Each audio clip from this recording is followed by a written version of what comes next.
Bismillahir Rahmanir Rahim. The worlds, alamin. What is the difference between the physical, the spiritual, and the invincible worlds? Between the mulk, the malakut, and the Jabaroot? Alamul mulk, the physical world, or literally, the world of the kingdom, is the visible world in which suprasensory reality becomes solidified by the human substance. As a result, the shadows of existence which are perceived by the senses become manifest, so that the attribute that is represented by the divine act may be witnessed. As for the malakut, or the spiritual world, or the world of dominion, the realm of sovereignty, in contrast to the physical realm of the kingdom, this spiritual world is the world of suprasensory realities and lights that is witnessed by inward vision and perceived by the inmost awareness. It is the non-manifest realm of existence and the unseen aspect of every existent, where the bodies of the ismus, the subtle forms, and the individual souls roam. It is thus the reality that flows through every cleft of the world of possibility. In contrast to the malakut, the world of invincibility, the Jabaroot, is the ocean of existence that becomes manifest by the waves of the realm of possibility. It lies outside the encompassment of the attribute of being, and compels relations and entities by the oneness of intimacy, and the veil of overwhelming power which demarcates the unseen from the visible. You should know, may God open your inward vision, that the wisdom behind the creation of the worlds is for manifestation in non-manifestation and non-manifestation in manifestation. For direct knowledge of God, or ma'rifah, is a liminal state between opposites. He is not known directly except by those who are liminal in inward vision, and who combine the knowledge of the two seas, and the innermost secret of the two bows' length. The real has made these worlds as circles that revolve around the innermost secret of the cosmos, which is the human being. Given that there are diverse means of perception and aspirations, the worlds were established in a manner that accommodates all creatures, that they may find them inhabitable. The human being is a combination of clay and an inblown breath, a body and a spirit. He is a composite that brings together two opposites, and it is for this reason that the Lord singled the human being out for vicegerency, and bequeathed him with a great trust. But when the darkness of his clay overwhelms the light of his spirit, he inclines to the physical world and finds solace in it. As a result, the darkness of the containers leave an imprint upon the mirror of his heart, to the point that he denies the existence of the light and supposes it to be an abstract concept with no actual existence. Thus he descends to asfal as-safilin, to the lowest of the low. As for the one whose light of spirit overwhelms his darkness of clay, he ascends to the spiritual world and is restored to the most beautiful stature, ahsani taqweem. Now all of this is in keeping with the pre-eternal decree when God cast his light upon creation. When someone gains from that divine light, you find them to be constantly searching and longing for his luminous origin and innate pure disposition.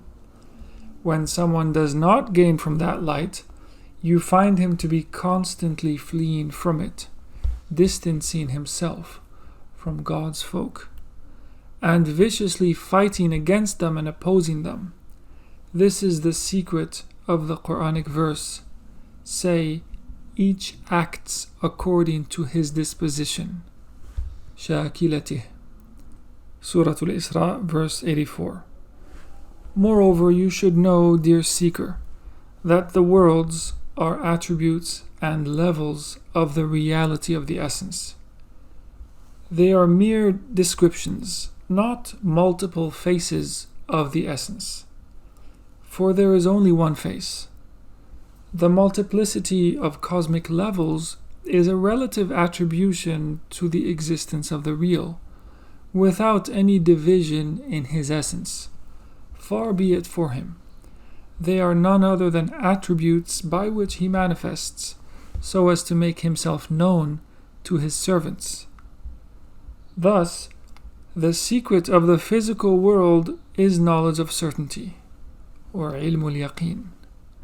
Knowledge in the sense of the light of the real that manifests in the heavens and the earths.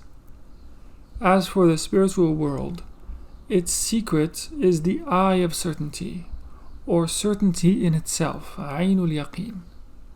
That is, witnessing that light and how engendered things manifest by it, and how they are similar in their essences and distinct in their forms. As for the Jabaroot, the world of invincibility, its secrets is the very reality of certainty, or the truth of certainty, haqqul yaqeen, which is the root of the act of engendering. Now, the relation of these worlds to the innermost secret is that they are the locus for understanding the levels of this secret. Thus, in order for you to perfect your understanding of it, you must behold the world with the eye of unity. As long as you inhabit one world to the exclusion of another, your understanding remains deficient.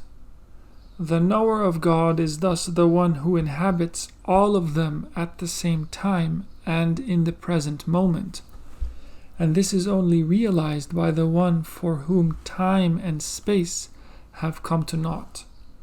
He sees a form in the physical world, its luminous attribute in the spiritual world, and its root in the world of invincibility. This triad manifests the secret of nothing is as is like, laysa kamithlihi shay', upon beholding the thing. By understanding these worlds, you will understand the meaning of the Prophet's nocturnal journey and descent, his Isra wal Mi'raj. You will know that journeying is not through distances, but through parting veils. If you were to understand the innermost secret of the dot under the ba, then you would go wherever you wish and whenever you wish. However, the common believers fail to understand this reality and suppose that the spiritual world is outer space and the planets. God says, "Thus did we show Abraham the malakut, or the spiritual dominion, of the heavens and the earth." Surah Al-An'am, verse 75. Now, was that the first time that Ibrahim al-Khalil, God's intimate friend, saw the sun and moon? Surely not, for he did not see the sun and moon of the physical world, but rather those of the spiritual world, the malakut of the heavens and the earth. For whatever the sensory eye sees is called physical, no matter how far away it is, and whatever the eye of the heart sees, or whatever the inward eye sees, is called spiritual, and whatever the spirit sees is called Jabaroot, or invincibility. To this effect, Ibn Ata'illah Sakandari says in one of his hikam, in one of his aphorisms, He, God, has permitted you to behold what is within engendered things, but He has not allowed you to stop at the self-same creatures. He says, behold what is within the heavens and the earth, thus opening up the door of instruction for you. But He did not say, behold the heavens, so as not to direct you toward the mere existence of corporeal bodies. End of aphorism.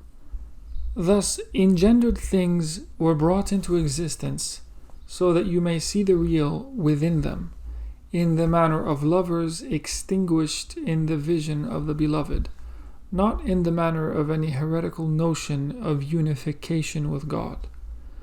The one for whom the veil of the physical world is not lifted will not discover the lights of the spiritual world, just as the one who is not extinguished in the lights of the spiritual world will not discover the realities of invincibility.